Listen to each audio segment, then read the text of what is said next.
Hello and welcome. I'm your host, Elizibar. We're going to talk about Midnight Mystery City of Ghosts, number 4 of 4. So it's the end of a second Midnight Mystery miniseries. We still have not wrapped up the overarching plot, which is about this guy, Count Karloff, horror movie host, who has gotten his hands on actual magic. This issue does a lot of reveals. It does a lot of backstory. So we learn things like what he's been up to that our main character doesn't know about. We learn what the thing on the ship was, at least a little bit. We start to delve into that mystery. Ooh. It feels really awkward that this was a separate miniseries from the first one because there's nothing separate in the story here.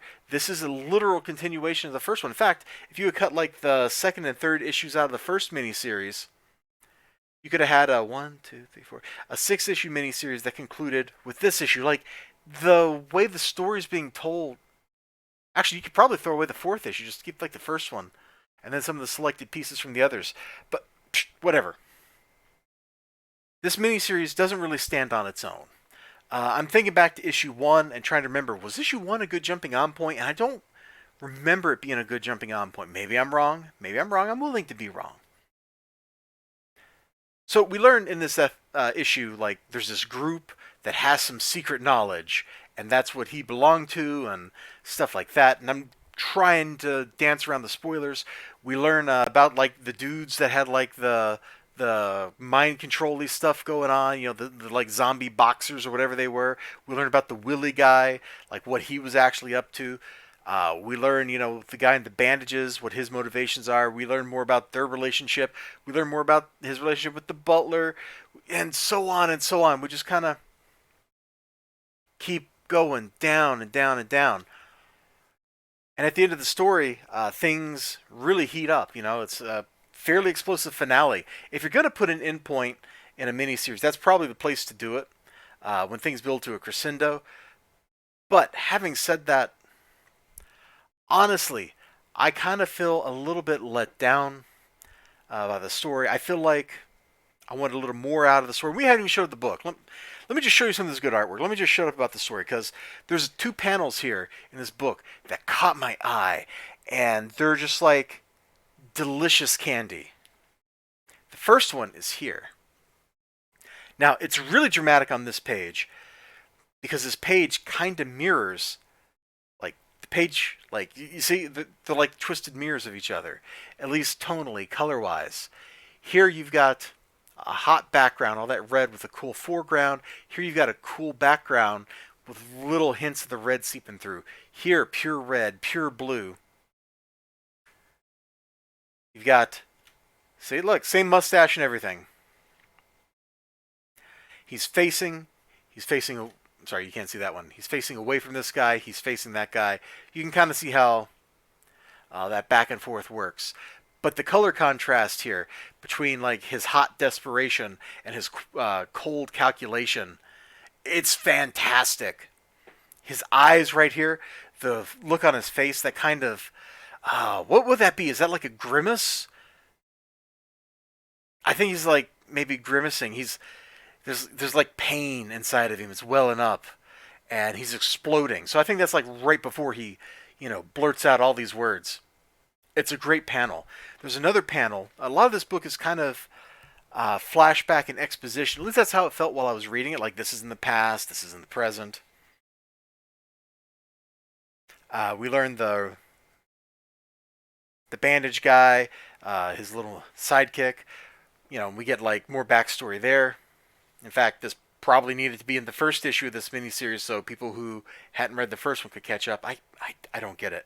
Anyway, this panel, this issue felt a lot like I was reading a Batman animated series comic book, and I think this panel is the primary reason why, because this looks like a piece of art that would have come out of that. Look at her. She looks great in that panel.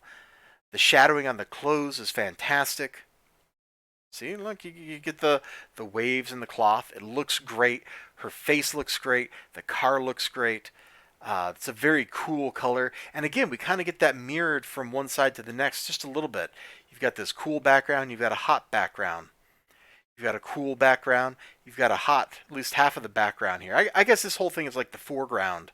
So the background's like hot, and here you've got like a cool background with little splashes of red in the foreground. It's kind of mirroring. It's definitely a neat effect. Even the page layout. We've got 331111. Like, it's there. That has to be an intentional choice. There's no other way to describe it, and I really like it. The writing is good. There's nothing boring. Like, even though there's lots of text on these pages, sometimes it feels like there's a lot of text. Maybe I'm being unfair. It's not boring. You just go boom, boom, boom, boom, boom, and you're just reading right along. It's a good story. I kind of wish this had just been like one series, Midnight Mystery, number 1 through 12. A 12-issue maxi series or something. Uh, but I understand in modern comic books why that just doesn't work. So, if you haven't read Midnight Mystery, this is not an issue to jump in with, but it's a great ending. It's a great ending. Real quick, I also read some other comic books. I'm not going to get like full reviews of their own. I finally got hold of Van Helsing versus Dracula's Daughter, number 5. My shop man got it in for me. I know it's a few weeks late. She like hulks out with some Mr. Hyde powers. Like, there's just lots of fun stuff in here. And ultimately, it was kind of unsatisfying. Now we got like vampire with some like holy water blood or something. Like, it's absolutely crazy. Van Helsing's schemes are awesome. But one of the reasons it's kind of unsatisfying is it's really the setup for something else. And since I'm not reading like the Van Helsing ongoing, I guess I'll never find what that something else is. So, quick review of that.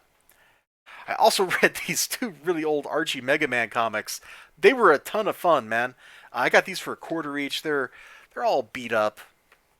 I got them from a thrift store, charity. It was a lot of fun. Ian Flynn does pretty good with these characters. And the like machinations, the scheming of Dr. Wily in this book, or actually in these books, is fantastic. Getting to see, let me go to the future, because there's part of it set in the past with Mega Man, Pharaoh Man, and Bright Man, and part of it's in the future with you got Vile, Zero, and X, and Vile's actually one of the good guys at this point in the story, so that's kind of fun. These were a hoot. If you can pick these up, whatever like collected edition this Dawn of X thing was published in, is probably pretty good. I think there's one more issue to that storyline, but I don't have it. I just have these 2. All right, so some quick reviews there, but Midnight Mystery, go check it out, man. It's $1.50. It's hard to beat that price. It really is. You all take care of yourselves. Sure hope to see you again next time. Until then, bye-bye.